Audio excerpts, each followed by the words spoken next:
ఏపీకి ధారాదత్తం చేస్తున్నారంటూ కేటీఆర్ చేసిన వ్యాఖ్యలపై కాంగ్రెస్ ఎంపీ చామల కిరణ్ కుమార్ రెడ్డి విమర్శించారు. తెలంగాణ ప్రజల్లో సెంటిమెంట్ను రెచ్చగొట్టేందుకు కేటీఆర్ హరీష్ రావు ప్రయత్నిస్తున్నారని మండిపడ్డారు. ఏ అనుమతి లేకుండా ఒక్క అనుమతి ఉందా? గోదావరి రివర్ మేనేజ్మెంట్ బోర్డు అనుమతి ఉందా? మనకు చెర్లకి పోలవరం ప్రాజెక్ట్ అథారిటీ అనుమతి ఉందా? సెంట్రల్ వాటర్ కమిషన్ అనుమతి ఉందా? అపెక్స్ కౌన్సిల్ అనుమతి ఉందా? ఏ అనుమతి లేకపోయినా నేను కట్టుకుంటా, ఎందుకంటే రేవంత్ రెడ్డి జుట్టు నా చేతుల్లో ఉంది, మోడీ జుట్టు నా చేతుల్లో ఉంది అని ఎవరు అనుకున్నా తెలంగాణ ప్రయోజనాల విషయంలో ఇంకెవరన్నా రాజీ పడవచ్చు, ఇంకెవరన్నా చీకటి మంత్రాంగాలు చేయొచ్చు, కానీ మేము మాత్రం చేయం. మేము ఆంధ్ర ప్రజలకు వ్యతిరేకం కాదు, ఆంధ్ర రైతాంగానికి ఎంత మాత్రం వ్యతిరేకం కాదు, కానీ తెలంగాణ హక్కులు తేలాలి.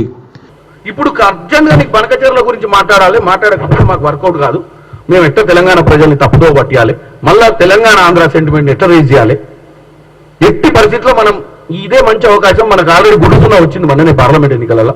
ఎట్టి పరిస్థితుల్లో రివ్యామ్ చేసుకోవాలి పార్టీ అంటే డెఫినెట్ గా మనం తెలంగాణ ప్రజల్ని మళ్ళీ పాత సెంటిమెంట్ రైట్ గుంజి ఇక మనం కథం పట్టించేసి ఇక వీళ్ళు కొట్టుకుంటారని చెప్పి ఇక ఒకటే వాళ్ళిద్దరు గురు శిష్యులు, ఆ గురువుకి దక్షిణ ఇది అది అని చెప్పి స్క్రీన్ ప్లే డైరెక్షన్ అంతా